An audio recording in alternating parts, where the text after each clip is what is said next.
Good morning guys, নমস্কাৰ সকলোকে পূজাপুৰা YouTube চেনেলটো এটা ব্লগলৈ স্বাগতম জনাইছোঁ। লগতে ফেচবুক পেজো লিখোঁ। আৰু ইয়াত দেখিছেনে আমাৰ টুকলু একদম সোনকালে উঠি গ'ল। ৰাতিপুৱা 6:30মানতে উঠি লৈ পিনে ইয়াত দেউতাৰ লগতে খেলি আছে। আৰু মানে পূৰা ৰাতিটো বৰষুণ, একদম পূৰা নেকনেকীয়া বৰষুণ। এইফালে দিনতো হ'লে পূৰা তামাম ৰ'দ, আৰু কি ক'ব, বতৰৰ গতি মানে একেবাৰে বেয়া এবাৰ। এয়া দেখিছেনে, বৰষুণ গোটেই ৰাতিটো দিয়াৰ পিছতো এৰা নাই। আকৌ এতিয়া ৰাতিপুৱাও মানে কিনকিনায়ে আছে। আৰু উঠিলোঁ বহুত সোনকালেই, বৰষুণ যদিও উপায় নাই, কাৰণ স্কুলীয়া কাৰণে উঠিবই লাগিব। এইফালে এতিয়া পুৱা 7 বাজিলে আৰু মই চাহ বনালোঁ, লগতে এয়া মালপোৰা বনাই দিছোঁ। চাহৰ লগতে মালপোৰা মানে দেহাই স্কুললৈকো খাই যাব বুলি তাই সোনকালে মানে ভাত খাবলৈ মন নকৰে। আৰু এইফালে এয়া দেহা টিউশ্যনৰ পৰা আহি আছে। তাই 6টাৰ পৰাই টিউশ্যন, 7টালৈকে হয়। আৰু ইফালে 7টা মানে আহি পায়হে, 7:30 আকৌ স্কুল যাবইলগীয়া হয়। সেইটো কাৰণে একেবাৰে তাই ৰেডি হৈ আহে, আৰু মানে স্কুলীয়া কাপোৰ একেবাৰে পিন্ধি যায় টিউশ্যনলৈকে যাওঁতে। তাৰপিছত আকৌ এইফালে এয়া মাহঁতে খাই বৈ ওলালে ৰাতিপুৱা 8:30 বজাতে। মানে মায়ে দেউতাই তেজপুৰলৈ গৈ আছে, আৰু যিহেতুকে মানে অকণমান গা ভাল নাই, আৰু তাতে মেডিকেলত দেখুৱাম বুলি কিনে ওলাইছে।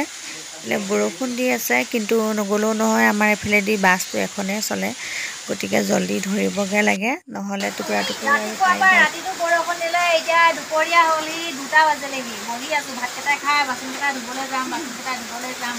অইন দিনাখন হ'লে মানে ৰ'দৰ পৰা ধুবলৈ যাব নোৱাৰি, ৰ'দৰ পৰা বাহিৰত ওলাব নোৱাৰি। কিন্তু আজি হৈছে বৰষুণৰ পৰা ওলাব নোৱাৰি, বাহিৰলৈ ওলাব নোৱাৰি। ভিতৰত থাকিলে ঠাণ্ডা লাগিছে, কি কৰোঁ এতিয়া? ৰ'দ দিলে দিগদাৰ, ৰ'দ দিলে প্ৰব্লেম। এতিয়া বৰষুণৰ প্ৰব্লেম হৈছে। এয়া দেখিছেনে, এয়া দেহা কাপোৰ স্কুললৈ পিন্ধি গৈ ছাতি লৈ গ'ল, আহিছে একদম জুৰুলা জুপুৰা হৈ পিনে। ছাতিটো হেনো বতাহে উৰাই নিলে, সেয়া বৰষুণ,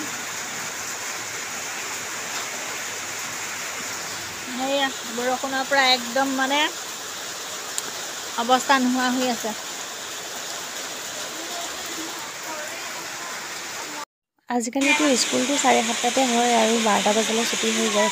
দেহা আহিলে স্কুলৰ পৰা, আহিলৈ ভাত পানী খাই বৈ উঠি লৈ পিনে দেখিছেনে, ছোৱালীক লৈ পিনে খেলি আছে, কিন্তু তেতিয়াও তাৰ গা মানে ভিজিয়ে আছে। আৰু ইফালে এতিয়া ৰাতি হ'লহি, আৰু ইফালে মই মানে বাহিৰলৈ ওলাওঁতে দেখিলোঁ কেঁকুৰাজনী দেখিছেনে, পেটত ইমান সোপা মানে পোৱালি। কেঁকুৰাজনী কি হ'ল, ভিতৰলৈ সোমাবলৈ আহিছিলে, মই ভৰিটোৱেদি ঠেলি দিলোঁ। মইতো গম নাপাওঁ ন কেঁকুৰাজনী এনেকৈ পোৱালিখিনি লৈ আছে বুলি কিনে। চাওকচোন, ইমান পোৱালি, একদম গোটেই অকণ পোৱালিবোৰ। মই আজিহে জীৱনত প্ৰথমবাৰ দেখি পাইছোঁ কেঁকুৰা পোৱালি এনেকুৱা। সেইটো কাৰণে ভাবিলোঁ আপোনালোককো অকণমান কেমেৰাটো কৰি দেখুৱাওঁ। আৰু আজি ভিডিঅ'টো চাই কেনেকুৱা পালে জনাবলৈ নাপাহৰিব। Bye bye, good night. আজি ভিডিঅ'ৰ পৰা এতিয়া বিদায় লৈছোঁ, কাইলৈ পুনৰ